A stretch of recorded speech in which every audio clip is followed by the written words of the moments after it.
Greetings, dear viewers, ladies and gentlemen. This is Addis Dialogue, a weekly talk show dedicated to in-depth interview and discussions dealing with current African and Ethiopian issues.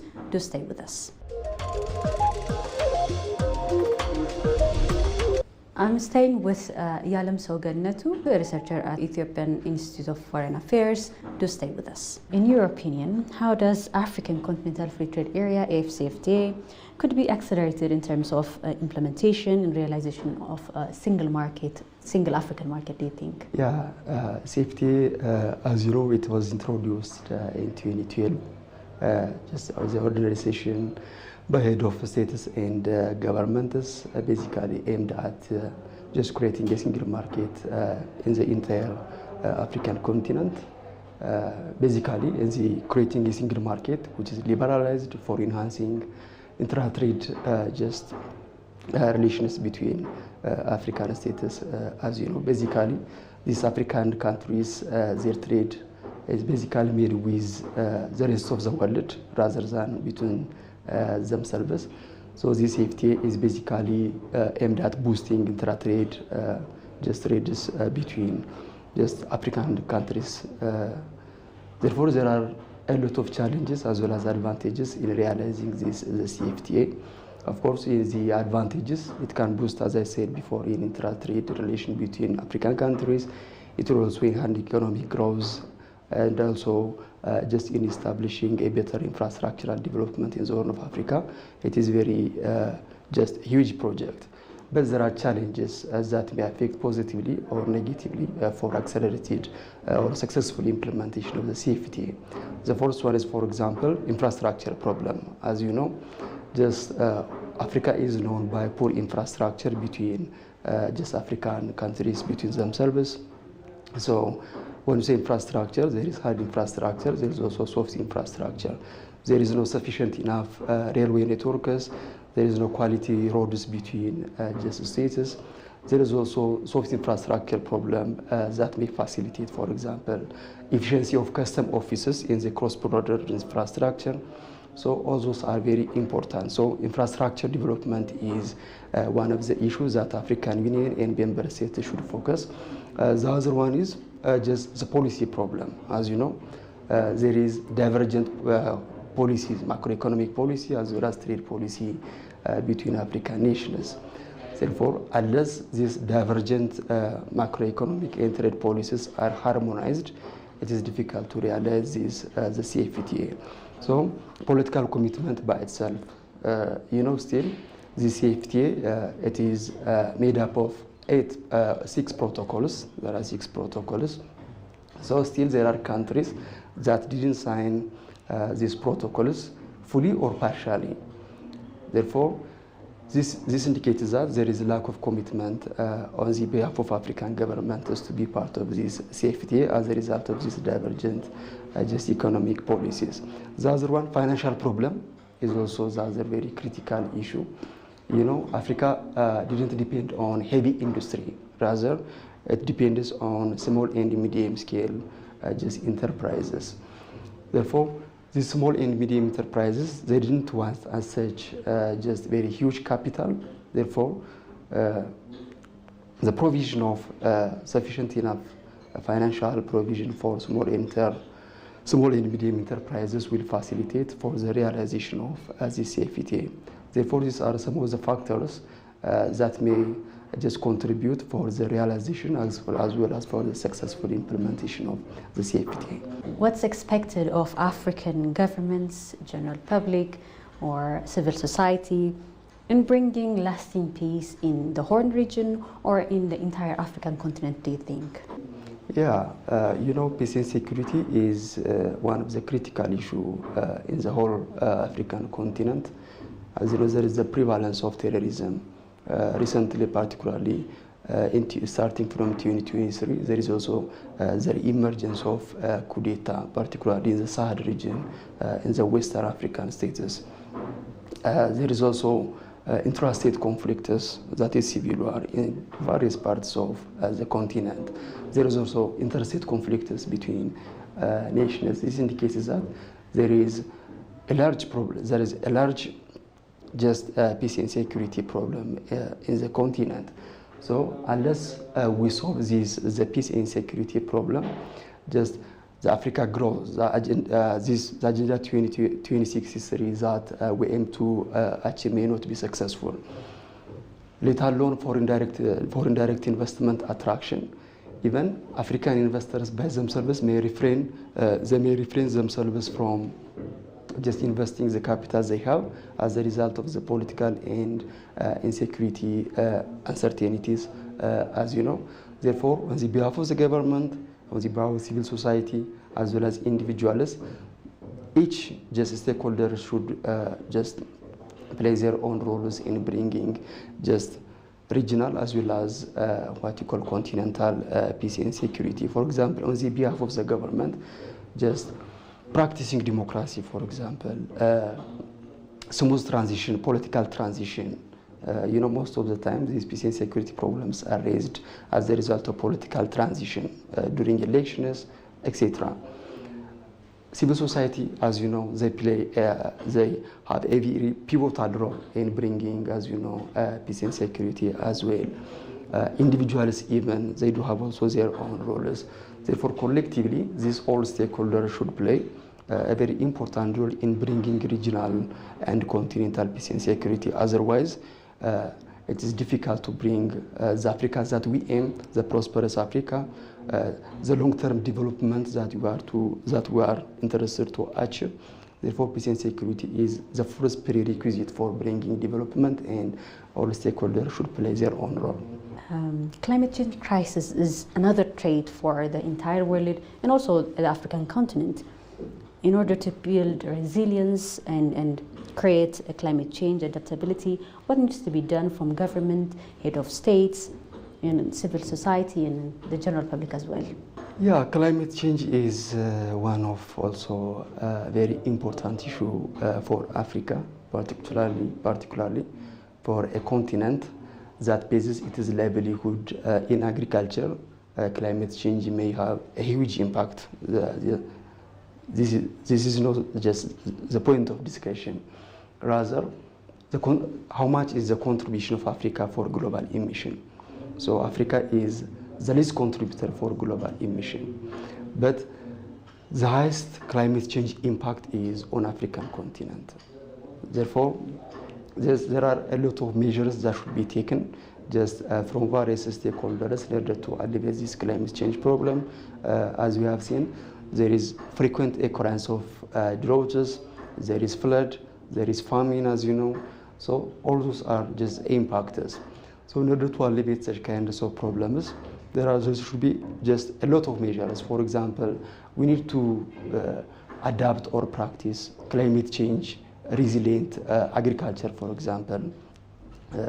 There are for urban agriculture, etc. There are some new technologies that may resist the climate change impact.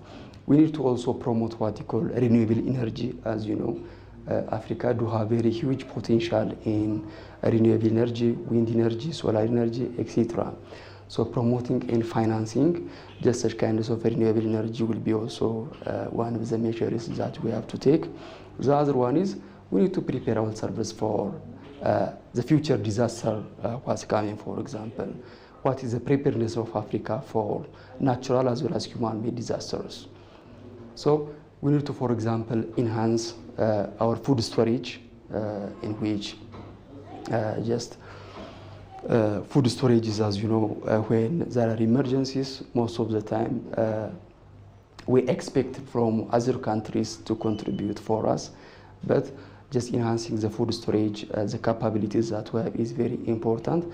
The other one is just mechanization, just projects should be also promoted. For example, Ethiopia, in wheat, the sector, as you know, we do have very good progress.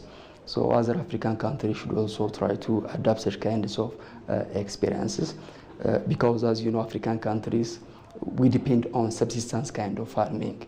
So that cannot be just a solution for the contemporary world, the contemporary climate change. So mechanization introduction among just African Union and its members is also very important, and such kind of measures should be taken. What must be done to create an Africa we want in relation to the Agenda 2063, do you think? Yeah, it is very grand and it is a blueprint for the whole of Africa and its people. In 2063, it is basically the goal is making Africa as one of the global powerhouse. As you have seen in natural resources, we do have more than 1.54 billion people. We do have a lot of potential naturally in different just dimensions. Considering this, just making Africa as one of a key player in the international system, in global economy, in global politics, in global governance is what is aimed by Agenda 2063.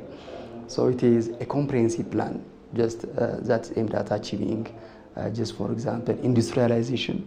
Currently, African economy basically depends on the primary sector, the agricultural sector, and GDP, as well as in export sector to the rest of the world. So rather than just depending on such kinds of economy, industrialization is very important. So just industrialization is one of the pillars in Agenda 2063. So the transition from the primary sector, from agricultural sector to the industry sector is what's aimed in Agenda 2063, plus full provision of social services.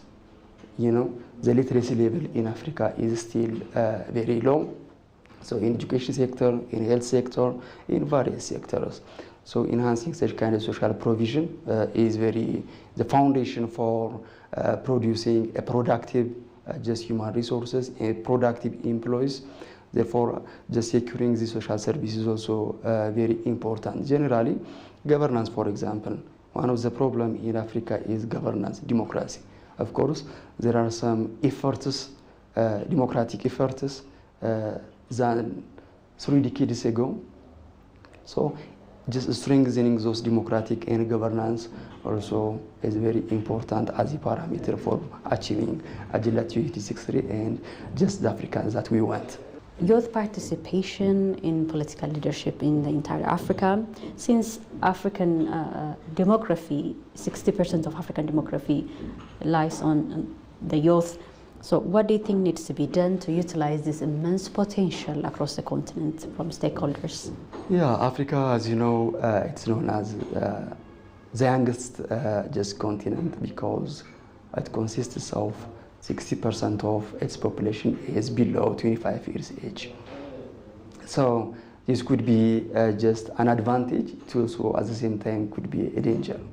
So if you utilize these human resources, it is an immense potential. But if you didn't provide, for example, employment opportunities, job opportunities, it is also could be a danger. It could be just an input for political instability, as we have observed just some months back in Kenya and other parts of Africa. Therefore, we need to just upgrade or update just the political institutions in order to just incorporate the young generation. For example, the Kenyan youths, just last time they were asked, youth should be part of just the political leadership. Therefore, including or incorporating the young generation in political leadership may just enhance, one, the democratic process, the democratic efforts of Africa may be improved. The other one, it is just cultivating the young leaders for future Africa. It is also very important. The other one, it may also prevent, for example, illegal migration. As you know, Africa is one of the victims for just intercontinental migration, as we have seen daily. A large number of youths are died just in Mediterranean Sea, in Red Sea, etc. Therefore, if we create a job opportunity, if we create just a fertile ground for just entrepreneurship for youth as well as for the young generation, we can create just a new Africa, a new just generation that can make this youth generation as it is a pivotal role in economic, political, and social arenas. Therefore, youth should be part of a political leadership. Economic activity should be mobilized by the young people. Therefore, cultivating, developing entrepreneurial education, entrepreneurial skills is very important. Otherwise, even it is a brain drain for Africa. You know, as a result of lack of job, just opportunities, searching for a better life, searching for a better job, just they are moving to other continents. This is also a brain drain, and this is a huge concern for future Africans also. Food insecurity has continued to become another issue the continent is grappling with. So what should be done to come up with a better solution to reach food self-sufficiency? Just sadly, Africa almost, it contains 60% of the arable land in the world. But still, our food security depends on other continents by the assistance of other countries. So we need to change that. African Union is also bringing this issue into the table for member states to focus on just securing their food. Therefore, there should be a lot of measures that should be taken. For example, as I told you before, mechanization is very important.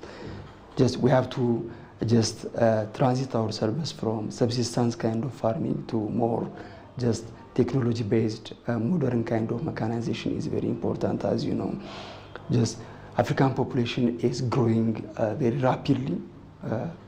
We do have currently 1.4 billion people. So unless we change the way that we produce agricultural products, we cannot feed this large number of population.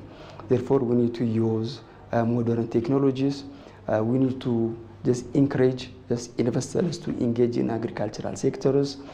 We need to also take into consider climate change, because climate change is also affecting the contemporary practice of agricultural production. Therefore, this climate resilience kind of production should be also taken into consider. Therefore, by taking these measures, you can also secure food of African populace at large. Some argue that Africans need to come up with African solutions for African problems. Your take on that, Yalemsew? Yeah, you know, most of African problems are tried to be solved by external intervention. This is very sad, considering 55 nations that the continent has and 1.4 billion people. All African problems cannot be solved by external intervention. Even it raises the question of sovereignty. So in order to halt such kinds of interventions and for protecting the dignity as well as the sovereignty of African people as well as African countries, African solution for African problem is a very critical issue. Therefore, for example, peacekeeping issues, peacekeeping, it is mobilized and organized by institutions like United Nations. It was financed by European Union, this is also external intervention. So Africa should try to solve its own problems by its own peoples, by its own funders, by its own resources. The other one, for example, including economic policies, for example. Most of the time, we import not only goods and services, we import also policies. You know, the economic policies that was practiced by Europeans, that was practiced by America and other parts of the world, they may not be compatible for African socio-economic and political foundations.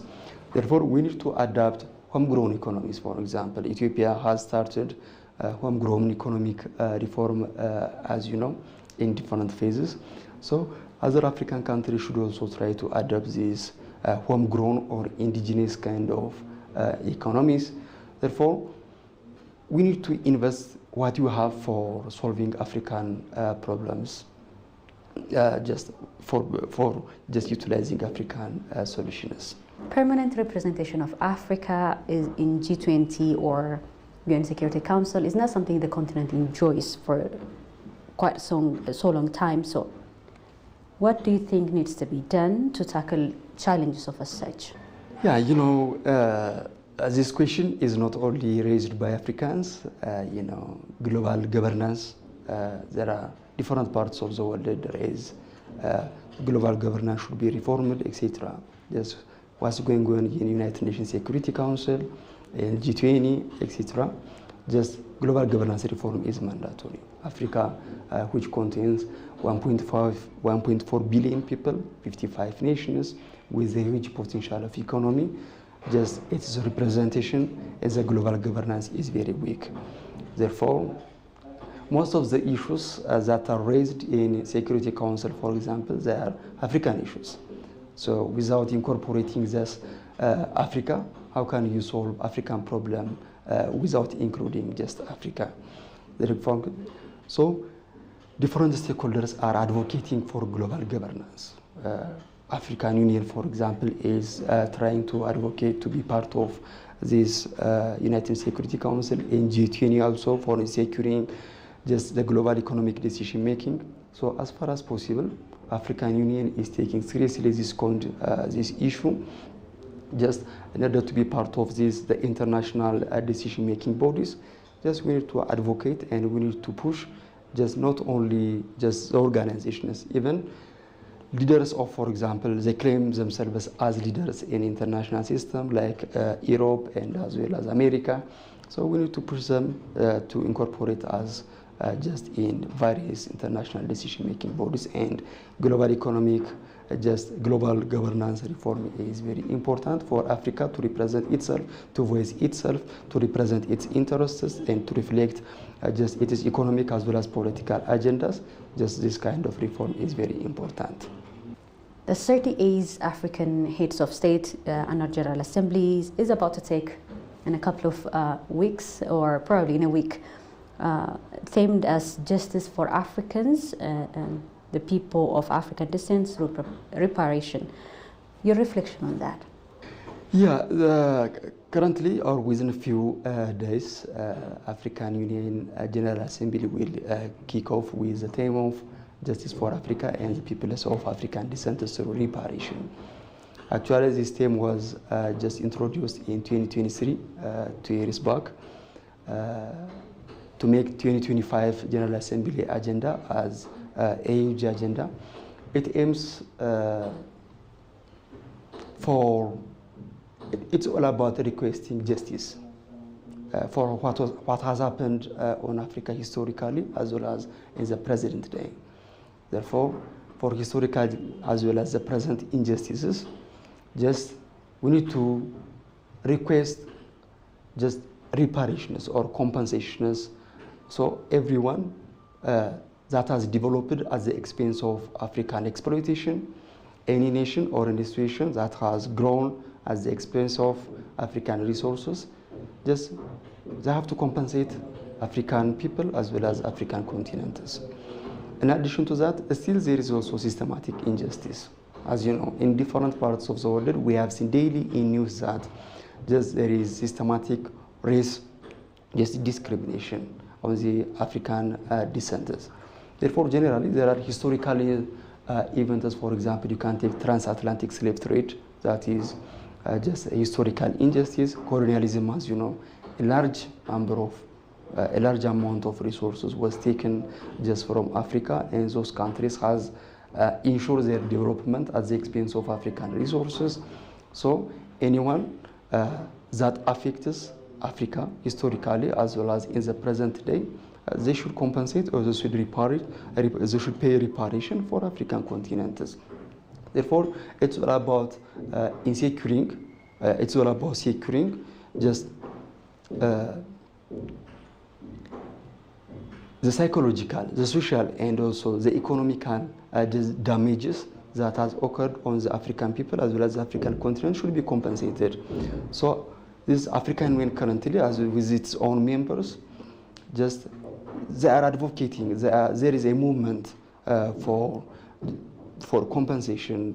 Therefore, the current General Assembly meeting will be revolved about this, just requesting for justice, just for what's happening currently as well as what happened in the past. I have finished my questions. Is there anything else you would like to raise or add? You know, a lot of initiatives has been taken in Africa. But what the problem is, their implementation. For example, CFTA, it's been almost 13 years since it has introduced just to African continent, but the implementation problem is just still there.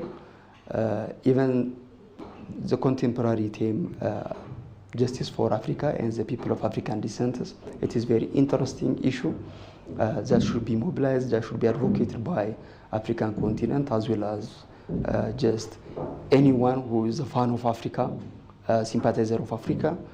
But to what extent this issue will be just implemented, or to what extent this issue will be just achieved, that is the issue. Most of the time there are very interesting ideas, but the problem is their implementation. So I hope that the current or this year's just African Union General Assembly meeting will address the issues for bringing all these ideas, all the themes into the ground. So I hope that this year's African Union General Assembly will be just very serious for realizing all those initiatives and what you call just projects that are introduced some years back. Thank you so very much, Yalemsew, for availing yourself for this interview. We do appreciate it. Thank you for having me. This brings us to the end of our talk show.